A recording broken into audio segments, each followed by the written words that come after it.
Hello, hello, hello. All right, so I am here again doing this live.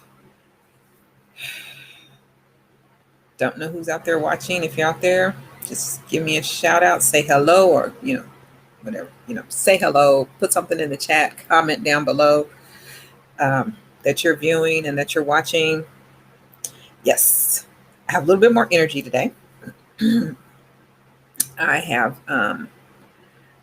got some rest and was able to get some of the stress off of me. Okay. But anyway, so today, let me introduce myself to the little housekeeping here. My name is Teresa T.L. Matthew. I am the founder of SAIR Nutritional Therapy. That is SAIR Nutritional Therapy. It stands for Sugar Addiction is Real. I'm also the founder and CEO of Some Foods, the maker of Some Sweet. And that is a low or zero calorie sweetener. It is the most spectacular sweetener that is available on the market today. And if you want to find out more about my nutritional therapy services, you can go to sairnt.com. Also, you can get a free nutritional assessment or fat loss assessment. Remember, I say fat loss and not weight loss because weight loss includes, and if you've been here and you know what I'm going to say, weight loss includes water, muscle, and fat. The other two we don't really have a problem with, let's put it like this. Muscle we don't have a problem with. Water you only have a problem with if you have some other health issues. And fat is the one that we actually have the problem with. Okay, so I said fat loss. But if you want to get a fat loss assessment, you can go over to sairnt.com, click on the About tab, scroll down, and you'll see the information to the link for the assessments. Okay. And if you want to get some foods or some sweet products, you can go over to sumsweet.com and you can get that sweetener from there. So what are we going to talk about today? Well, I did have a question that came to me. Someone messaged me a question. Yesterday, I was really tired, and I did go ahead and come on here, come on live and do live because, first of all, I committed to myself that I was going to try and do this every day for at least a week. And then I realized that I do take days off for myself, for rest and family time and things like that. So those days this year are Saturday and Monday. So I do take that time off for myself. So that's why I didn't come. I won't be going live on those days. And if I miss some other days, like if you see that, like, okay, hey, you missed some other days. Well, it was because that I had a whole bunch of things going on here in my house related to plumbing. And so I wasn't able to go live on those days. So I was like really, stressed out, tired and all that good stuff. But yesterday I was tired, and so the question was about my diet, what I ate. Yesterday I was really I had a headache for most of the day, and it was a stress-related headache. And for me, this is just for me, when I get stressed, when I get excited, so the stress can be like a good stress or a bad stress.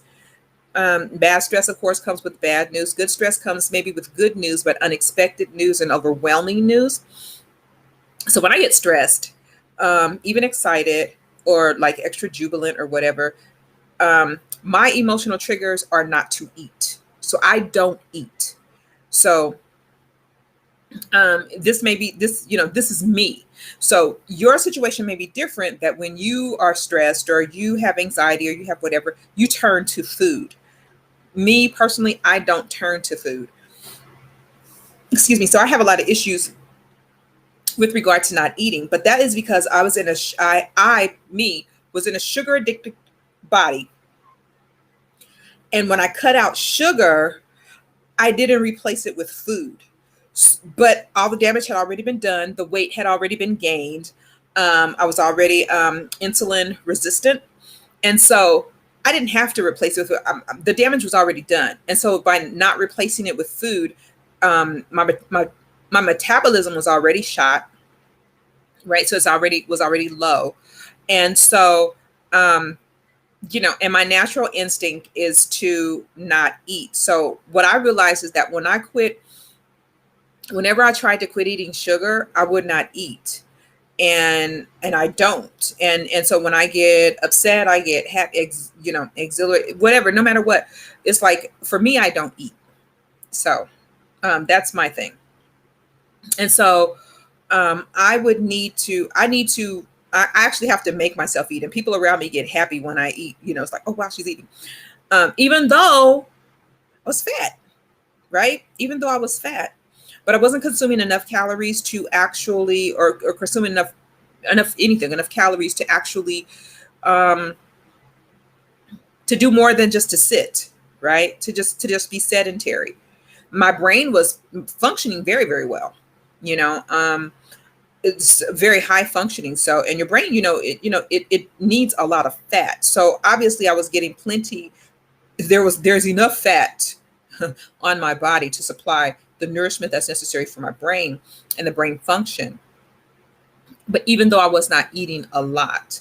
So, so that's one of the things that happened for me. And that's what my body, and that's why I say that a one diet does not work. There's no one diet for everybody. You have to know yourself and know your body. I know what my problems are. I know what my triggers are. So I don't eat. And I am right now in what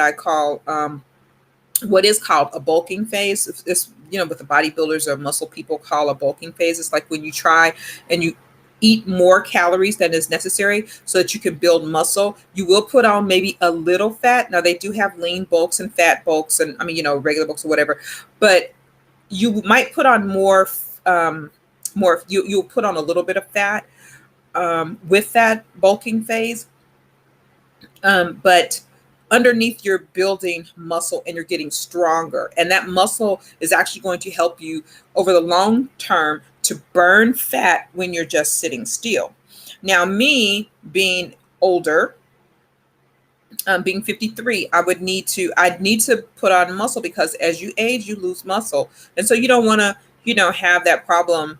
You don't want to compound the issues that you have. So that's why I'm trying to build muscle to assist me with burning fat. So I had to make a choice. Did I just really want to just really focus on just trying to lose all of the fat without trying to gain any muscle? Now I did that, and I lost weight. What I would say, to lose weight, because I lost weight. I lost 65 pounds, but in the process, my concern became, did I lose fat?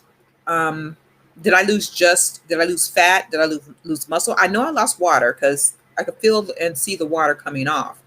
When you pee a lot, you're going to know that you're losing water. So I know I lost water. But after that, I'm like, okay, am I losing fat and am I losing muscle in the process? And I feel like that just because of aging, I probably I know I lost a lot of fat. So I can say that for sure. I lost a lot of fat. But also I might have experienced a little muscle loss in there as well, because due to my age as well. And so I just was like, I had to make a choice.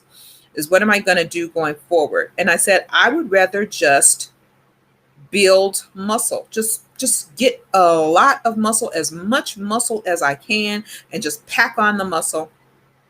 Even if I have to get a little fat in there, pack on the muscle, get as strong as I can, and then and then shed that fat. Now, for me, I had to increase the amount of food, and most people will, if they were doing that weightlifting and things and bulking up, they would have to increase the amount of food that they eat. But I had to increase it because I wasn't even eating.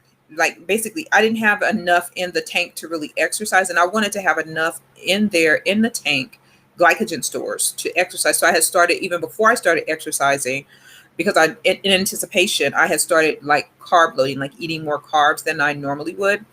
And so then I packed on a little weight. But not only that, I have been in an extremely, extremely stressful situation where it was just not, the stress was compounded. Um, well, I don't even think it was really as much stress as it was lack of sleep. And, and that caused me to put on some weight. And this was during the pandemic. Now I was having tons of sleepless nights, like night after night after night of sleepless nights.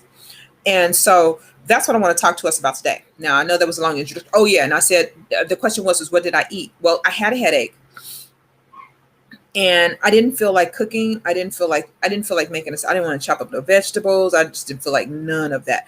And I often, most of the time I don't, sometimes, let me just say this. I sometimes prep my food ahead of time. And so I have some prep and it'd be easy for me, but then sometimes I don't. And like right now, I don't have anything prepped. I didn't have anything prepped.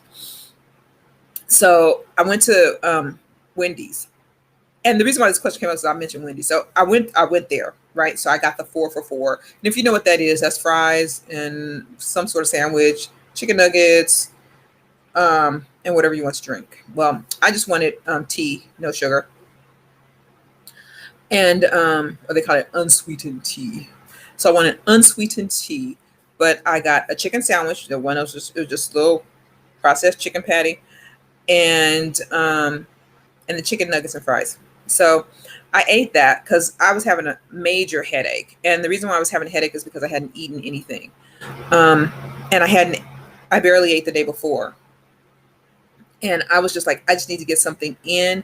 And this is no excuse or whatever, because I'm not dieting. So, yeah, it might have been a poorer food choice and I could have made a better food choice. But at the time I wanted something quick and I'm not beating myself up for it. And that's the thing is, I want to express to people out there that if you are on some sort of diet or food, regimen, you may have an off day. And on that off day, you may eat what you're not supposed to eat, but you cannot beat yourself up for it. Just get back on the horse. You just, hey, I did that, and you get back up on the horse. Don't have two. Okay, don't have 2 off days. But that was what I ate for the day. Okay, with that 4 for $4, and then later on that night, I was a little calmer, and then I had my regular salad. But I had that 4 for $4. And so when I was eating that, and this is the reason the question came up, because I was like, did you know mayo had sugar? I didn't realize that mayo had sugar in it, or maybe it was just that mayo, and I will check other mayos. But I had got an extra packet of mayo, or I had got a packet of mayo. And I looked, and this particular mayo, it had high fructose corn syrup in it. And I was like, dang it. I'm like, they put sugar in everything. What is the necessity to put sugar in mayo? I mean, Miracle Whip, I understand, because, Miracle Whip is sweetened, right? It has that sweet tang to it. And I don't like Miracle Whip, but I like mayo. Yeah, I like mayo. But it had high fructose. I didn't realize that. Honestly, I didn't realize that it had high fructose corn syrup in it, or that brand did. When I looked at the ingredients, I was already eating. I was just like, but I thought I would just bring that to you guys and let you know that mayo, read the back of your mayo. If you use mayo for stuff because you're thinking, okay, I'll use some mayo, especially like some people who are on keto diets and things like that, because you look for sources of fat and protein and things like that. Mayo. I mean, and I mean, you can get like olive oil mayo and other, like a good, type of mayo blend, with, yeah, it's got sugar in it. Some of them. So read the back so you can know whether or not it has sugar in it. Okay. So yeah, but that was a question that I was asked about that, and I was like, oh my God, yeah. So I had an off day, where I ate something that I normally don't eat that. That's not something that I normally do. But I was just like, hey, I got to get something in me. I need this headache to stop. Because I knew it was a hunger headache, because I had not eaten anything. Well, I had ate some watermelon earlier, thinking that would take care of it, but it didn't. And, so I ate that, and then I was okay because I ate some food. It was a hunger headache. But again, so what I was saying about in the summer, I was, not getting any sleep. I went for like 2 or 3 months and I just wasn't getting any sleep. It was because of the situation and things that were going on. And it was a family situation. So um, I wasn't getting any sleep. So I thought I would talk to us today about that, about sleep and the importance of sleep.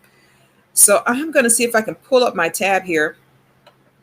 You're going to hear some clicking around because I am actually on my computer and I am filming from my computer and I'm on my computer. So um, you're going to hear, you will hear some clicking.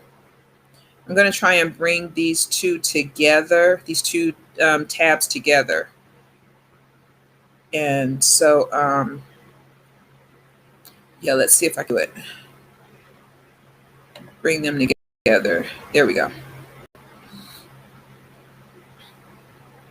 Because I don't want it to look like I'm looking crazy, but I'll just bring my notes together with this so that they'll be side by side. And so then we're going to talk about this. So yeah, so the significance of sleep. Sleep is very, very important, and it's important to your your fat loss journey as well. So if you're if you're on that journey, sleep is very, very important. So researchers have observed that just 17 hours without rest can lead to a decline in cognitive function, similar to having a blood alcohol level of 0.05.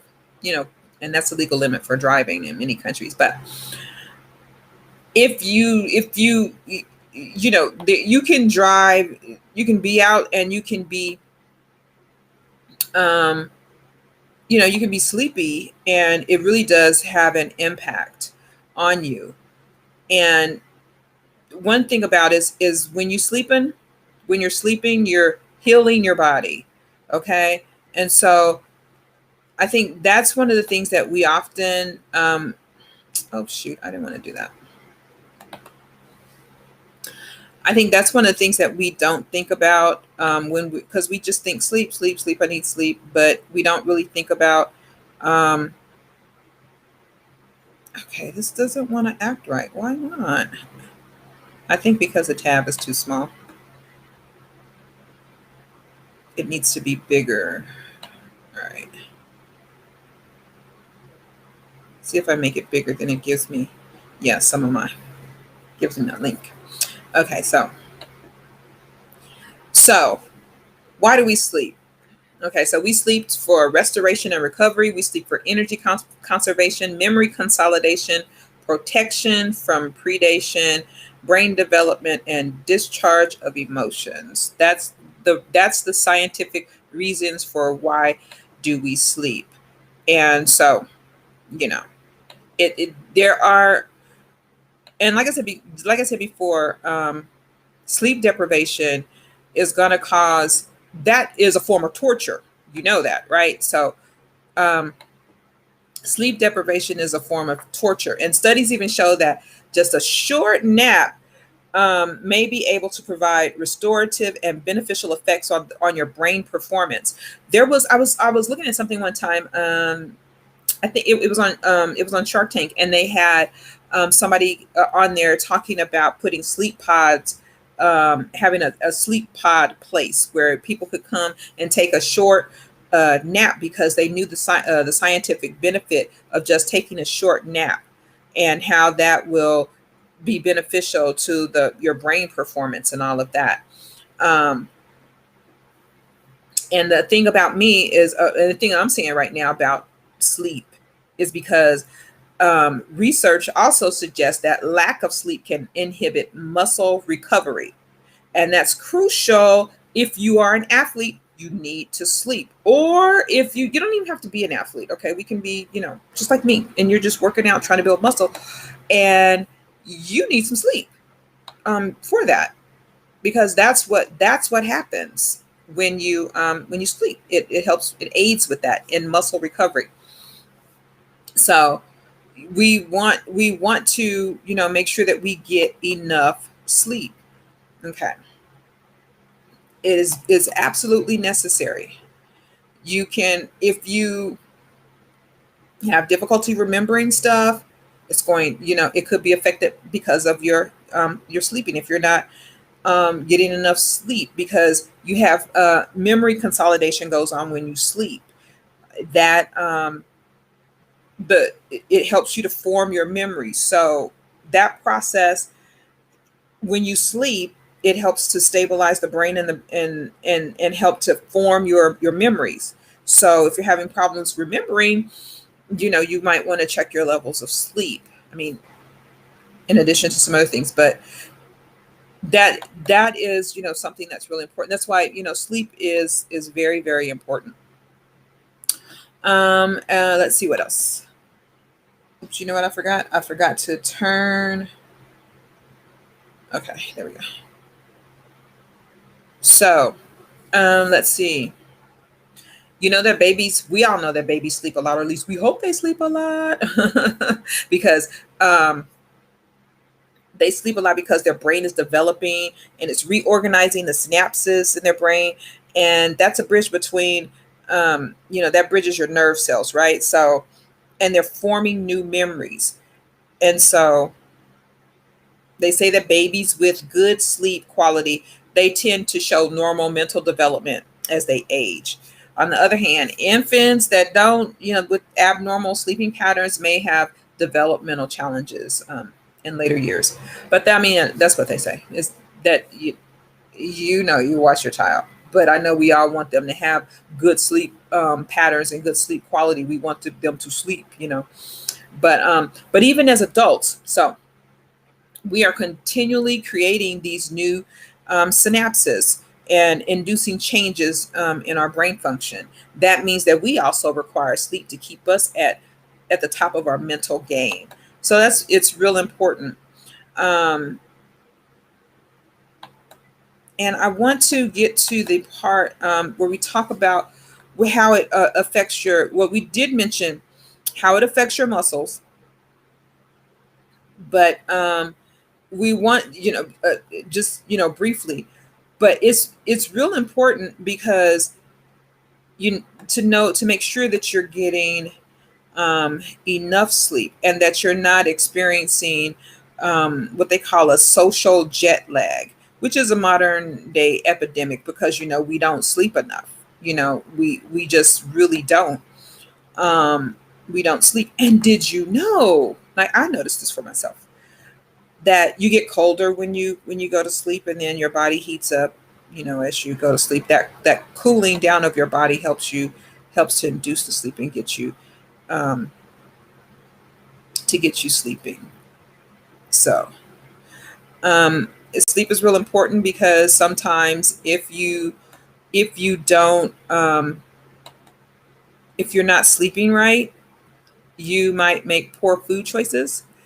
um, so that's important. When you eat a large meal close to your bedtime, you might experience um, poor sleep. So timing of the meal is important. Now, I know some people say that they don't eat after a certain hour, and that's kind of like a myth, because that doesn't really make you gain fat. Whatever time you eat later or whatever, that doesn't make you gain fat. But what it will do is it might affect how well you sleep. So, and so it just depends on that. You know, but it also, you might make, bad food choices when you're when you're sleepy. Um, so that could be part of something. So, um, but there are some things that you can eat before you go to sleep that that help you to sleep very well. And so you might want to look at those things, but things that you would eat before you would go to sleep to help you um, sleep better. But as always, you want to track your food intake. You want to make sure that you're knowing, that you're watching how much you eat. Try not to eat sugar, close to the time you're going to bed, and things like that. So the question: does night eating destroy your your sleep. And again, we said that it does not. So, let's examine that. And before, like I said, some people say that they don't eat after 6 o'clock, and they say it's bad for your health, but that's not really true. Um, it does not make you fatter. Okay, so, but what it does is it can cause you not to sleep bad. Okay. Um, so, what should you eat before you go to bed? Or I'll tell you about a study first, and then we'll talk about that. So, they did a small study out of Harvard. They monitored 110 university students over 30 days, and they looked at sleep timing and duration. They looked at body weight, an exercise diary, and food and drink, and a food and drink diary for 7 consecutive days, and one night of an in-clinic sleep study, and measured the melatonin levels. Now, melatonin is something that naturally occurs when you sleep, and it is affected by your the sleep-wake pattern. Melatonin increases at night for you to sleep, and it decreases in the morning. So it's based on um, the sun. Okay, so at sunset, your melatonin starts to increase, and artificial lights and things will cause your melatonin not to increase where it should be and cause sleep disturbances. Melatonin will decrease when it's time to rise. As the sun comes up, your melatonin levels start to decrease so you can function throughout your day. So, but okay, so they did this study, and the researchers observed that those who ate later in the day tended to have less sleep. So that's the reason why you don't eat after 6 o'clock. It's not because of any fat gain. It's not because of fat gain, but it's because it's going to affect your sleep. And if your sleep is affected, then what's going to happen? Well, you're going to gain weight. But so I just want you to think it's not really the food that you're eating necessarily, or the time, but it's because of how it affects your sleep. And then that sleep in turn has an effect on your weight or your fat loss. Okay, so those with their latest meal closer to their peak melatonin levels, which signals the body to sleep, had a lower total sleep time. But this does not prove that eating before bed may lead to less sleep. It only suggests that the two are related. So let's look at a few additional studies that examined that. So again, in 2011, a 2011 study looked at a 3-day food diary of 52 participants and an overnight sleep evaluation called a Okay, and the researchers wondered if the individuals with higher caloric intake at dinner would have better, worse, or similar sleep quality to those with a lower caloric intake. And from the results, they found that, let me see, it's so tiny I can't see it. Let me make it a little bigger for myself. Let me zoom in. There we go. So the researchers looked at both the sleep latency, sleep efficiency, and what they found was that in the higher ranges of caloric intake, they had a longer sleep onset latency and poor sleep quality. And that was in women, and while men, um, there was little difference in either latency or efficiency. So with changing caloric intake in the evenings, so this suggests that consuming a large evening meal could have an impact on sleep, particularly in women. So that's important for us women to note that's going to have an impact an effect on us, but it may not have an effect on our partners. Okay. Um, so again, we were going to talk about what to eat before you go to sleep. So um, does what we eat late at night matter? Individuals who eat later at night rarely consume fruits, vegetables as their late night snack. Instead, these late night meals tend to contain foods higher in sugar, saturated fat, and carbohydrate content.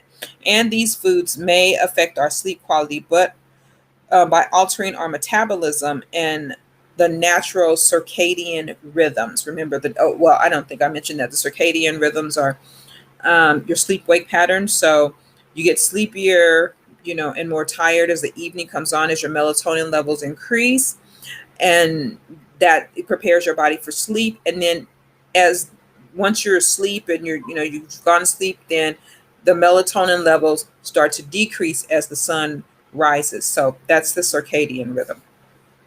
So anyway, these foods may affect our sleep quality by altering our metabolism and natural circadian rhythms.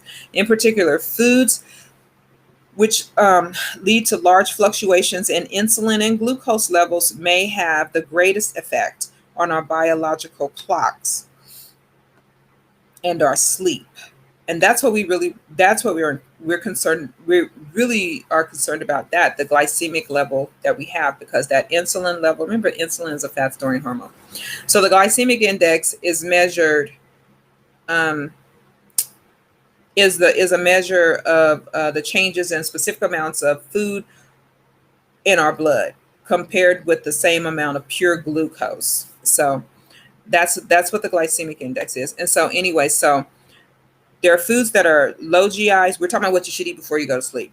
So there are foods that are low GI and high GI. And so we're not going to go into what that is about the low GI, medium GI, high GI, and all that. We're not going to go into that. We just want to know, how does it um, affect us as we go to sleep. So a high glycemic meal, that's a food high in sugar, high in carbs, that gives you a rush. A high glycemic food, well, it's gonna before bedtime, may disrupt the circadian rhythm and make sleep more difficult. So that's what we want to know. And it says, and this cyclic nature of glucose metabolism depends on the circadian rhythm and cyclic the cycle, okay, release of hormones, cortisol and melatonin, which cortisol is released as well as when you go to sleep or dies down. So high glycemic foods, a high GI meal 4 hours before bedtime results in a shortened sleep on a shortened sleep onset latency. That just means falling asleep. So and you know that like, have you ever eaten carbs? Like, carbs make you sleepy. Like, you eat something and it's really sweet or high in carbs, and you get what do they call it? You get sleepy. You know, the itis. you get sleepy after you eat. This is what this is talking about, right? So researchers further went on to look at why high glycemic foods at dinner time might help individuals fall asleep faster, right? So it gives you the itis, right? They observed that individuals eating a carbohydrate only high GI meal had elevated tryptophan concentrations. And tryptophan is an essential amino acid that we need to obtain from food, because the body can't make it. And you'll find tryptophan in turkey. And I mentioned turkey because at Thanksgiving, people be like, oh, they really get the itis real good at Thanksgiving because of that turkey, right? So tryptophan is a precursor to melatonin, which means that it is converted into melatonin in the body. Therefore, having enough tryptophan is important to maintaining sleep quality. It is abundant in fish, chicken, turkey, eggs, cheese, beans, tofu, sesame seeds, banana, spirulina, dried seaweed, spinach, oats, wheat flour, milk, rice, and quinoa. And so Tryptophan is converted into melatonin. But the thing about it is having a high carbohydrate food is not what you want to have, because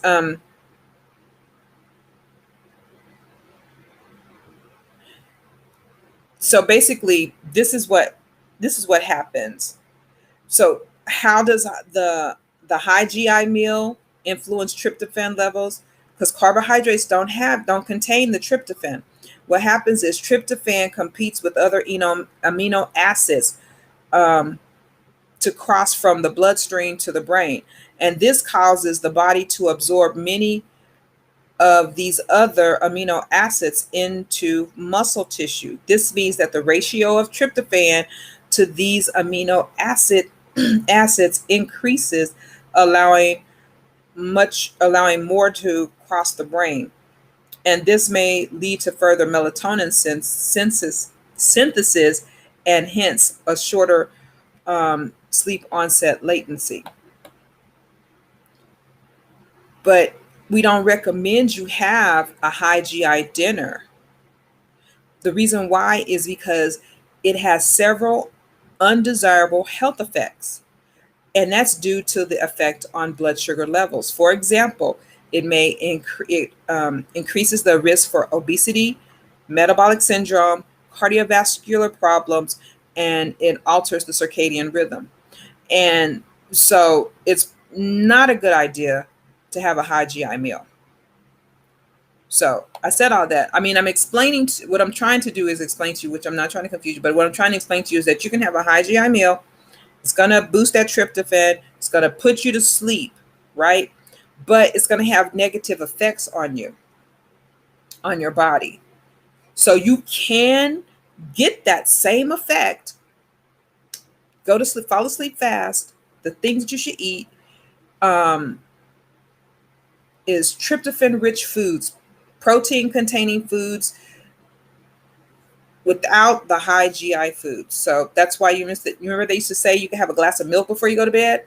You know, a glass of warm milk before you go to bed. That's if you can drink milk. But if you can't, then you can have something else. But eat those tryptophan-rich foods, high-protein foods, the ones that I mentioned earlier. Eating those foods throughout the day, not just at dinner, can give you a benefit. So you stick to your low glycemic foods, because I'm saying low and high GI because if you're diabetic, you know what I'm talking about. But you might still experience some sleep problems. You want to know how you can get to sleep faster and how you can get to sleep so you can improve your muscle synthesis, growing your muscles, and renewing your brain and all of that kind of stuff. I don't sleep very well, so I even have taken a melatonin supplement to help me with that. Because I do have sleep problems. I have sleep problems. I have to sleep in the dark. A little bit of light will start to wake me up, right? So I have to sleep in the dark, complete dark. It has to be dark, yeah. Because as soon as sometimes if I leave my bedroom door open and my bathroom is near my bedroom and my daughter goes to the bathroom and she'll turn the bathroom light on and leave it on. Shortly thereafter, her movement or whatever went to the bathroom, none of that bothers me, wakes me up. But shortly thereafter, I'll wake up because the light. And as soon as I start to wake up, I realize it's light that's waking me up. So I would take a melatonin supplement to help me to get into a deeper sleep. Okay. Also, I've set my computer. I have this thing on my computer. It's called F.Lux. And it's a switch that automatically you can put it on your computer.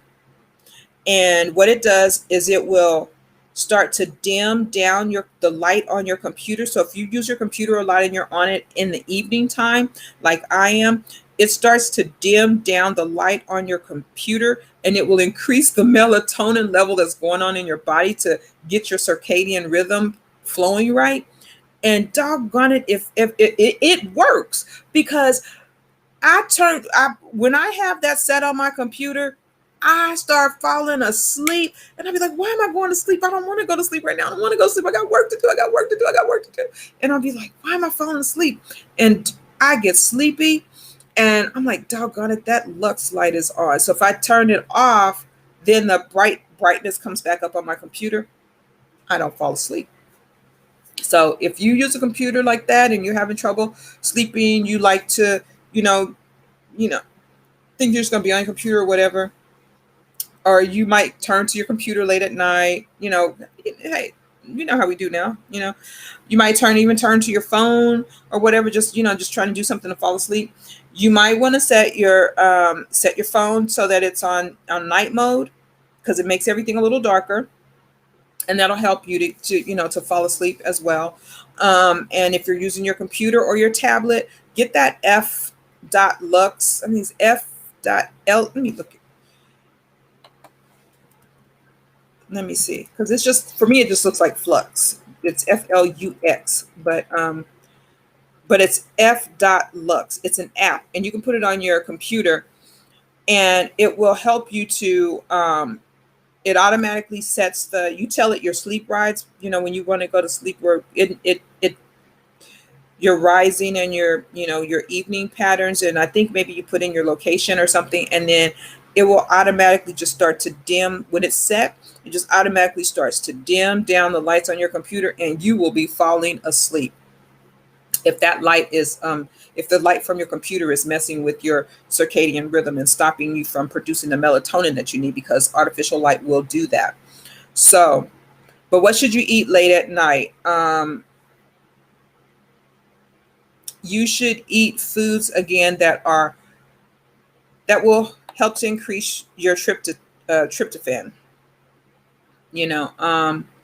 So you want to eat.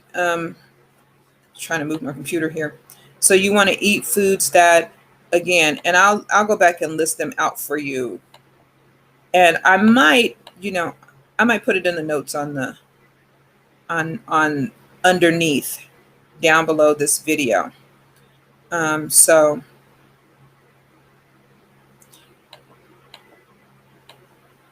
and I'm just going back so we can just go over the foods. So I called them off pretty fast. So oops. But that is the sleepy hormone that we need, melatonin. So that is the sleepy hormone. We need that. And what happens is when you rise, your cortisol levels go up for rising. So, and your melatonin levels go down. But anyway, so great foods to eat at night. I know we probably won't want to have fish every night, but chicken, turkey, eggs, cheese, beans, tofu, sesame seeds, banana, spirulina, which is like dried seaweed, spinach, oats. You probably even have a nice glass of oat milk if you can't drink regular milk. Wheat flour. I don't know what you can have with that. I mean, that's like going to be some carbs and a lot of bread, but you might want to avoid that one. Milk, rice, and quinoa.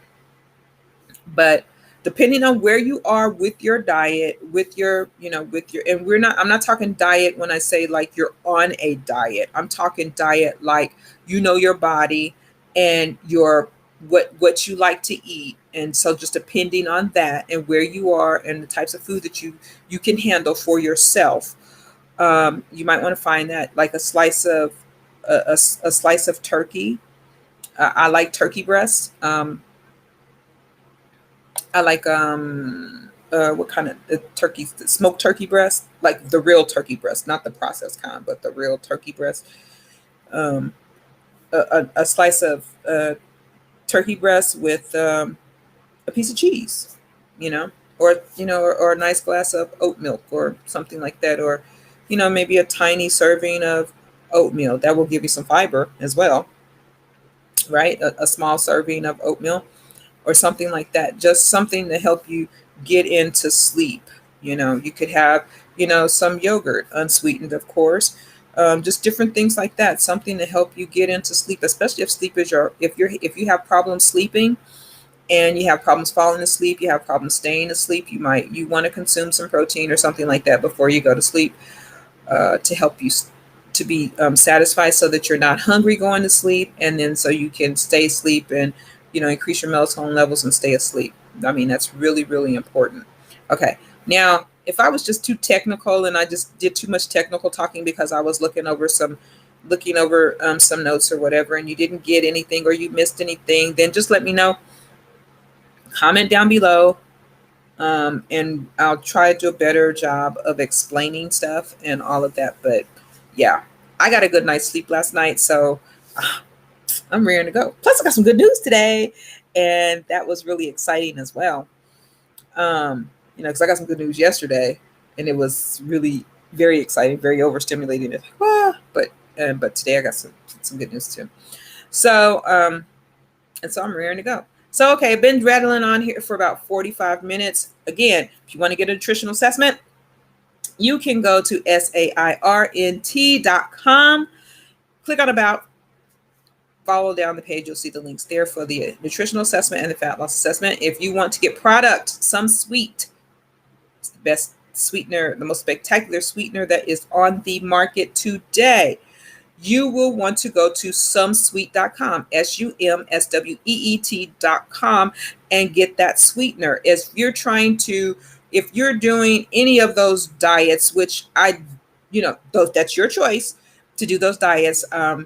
So if you're doing anything that tells you that, hey, you got to cut back on sugar, you got to cut carbs and all that, can't have anything sweet, and you're experiencing, because you're in a sugar addicted body and you're experiencing those withdrawal symptoms, and you're going, hey, I hate this, I cannot stand this, this is hard, and you're experiencing those withdrawal symptoms, and you're ready to throw in the towel, you need to get that. You need to get some sweet, because it's going to help you to get past those withdrawal symptoms. And it is palate pleasing, which is important. We have taste buds in our mouth, and we like certain foods for a reason. And just because you are trying to, eat healthier, you're trying to, cut out carbs, cut out sugar and all of that. You're trying to do low carb. You're trying to, whatever it is that you're trying to do for yourself to improve yourself and eat healthier for yourself, to lose fat, that food should not have to taste nasty. I'm sorry. Some of that low carb stuff tastes horrible, and we shouldn't have to suffer like that just because because you made all the bad stuff taste real good, and then you make the good stuff taste real bad. That is not fair. That is not fair. And some foods is here to do something about that. My company does something about that, because food, it gets better for you and it tastes nasty. What kind of sense does that make? Okay, I'm not calling no brands, but they know who they are, and they don't care about your palate. They don't care about your taste buds. But over here at some foods we do, because I'm one of you. I'm one of you. I understand. Good food and good for you, food that's going to help you to lose weight, should not be something that you have to be like, it's okay once I get used to the taste. No. In fact, this is how bad the reputation is of low sugar-free foods, low-calorie foods, whatever, right? Diet foods. This is how bad the reputation is. I was over in a group, and somebody was asking the question. Matter of fact, I printed it out. I took a copy of it because I was like, you got to be kidding me. I was like, I looked at it and I was like, I'm clicking. You hear the clicking, so just bear with me. I'm just trying to get in here. My computer doesn't always want to move for me, but so I can get to the notes.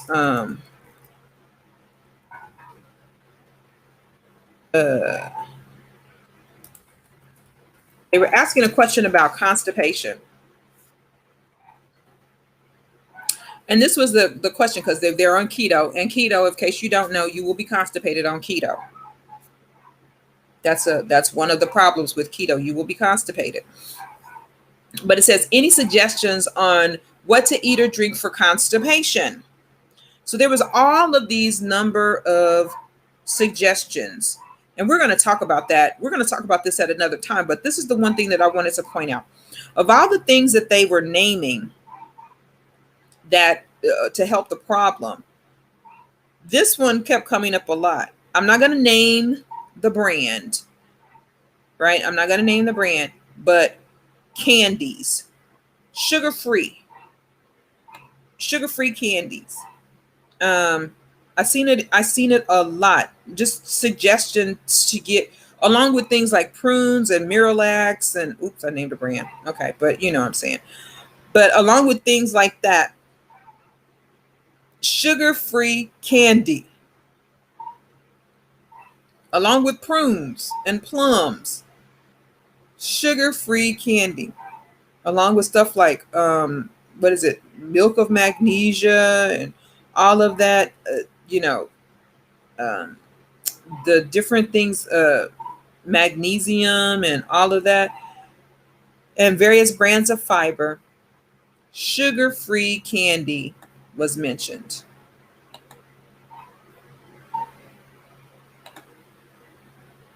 Sugar-free candy.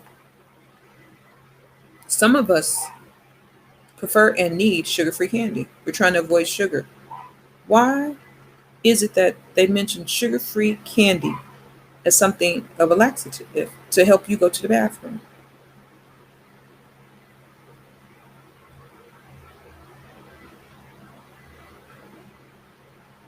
That's because the sweetener that they use causes gastric upset and will cause you to go to the bathroom.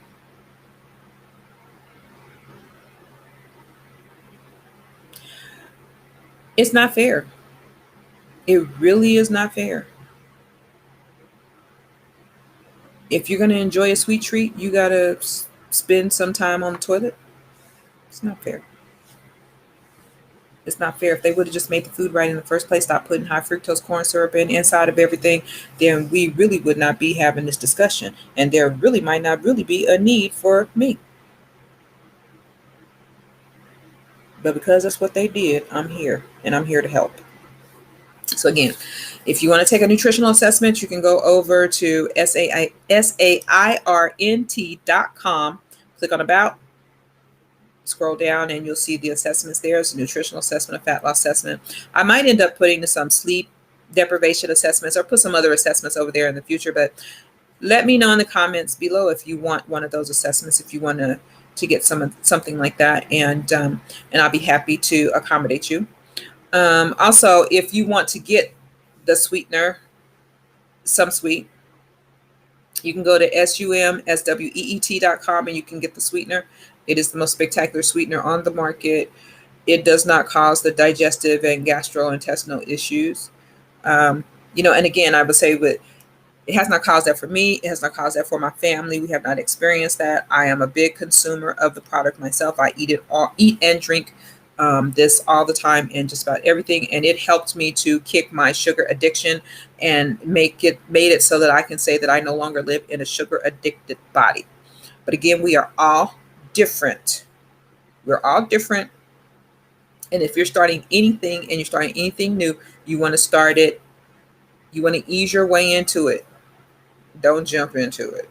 All right. Ease your way into it. I always recommend that because you don't know how your body is going to respond. That list of what those people gave as something, what can I do for constipation? They made a suggestion based on what they know has worked for them. And as you can see, when I was over there looking at that list, it was a list of 200 things.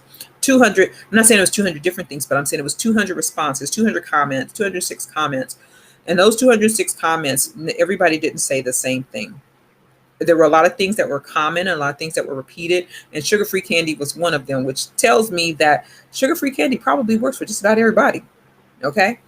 The sweetener in there, it causes digestive upset for just about everybody. And I thought it wouldn't cause, I was like, I tried. Oh yeah, it caused some for me too. So, but anyway, that's it. I rambled on enough for today. I want to thank you for tuning in. I am going to shut this camera off and just say ta-ta till tomorrow. Thank you for joining me.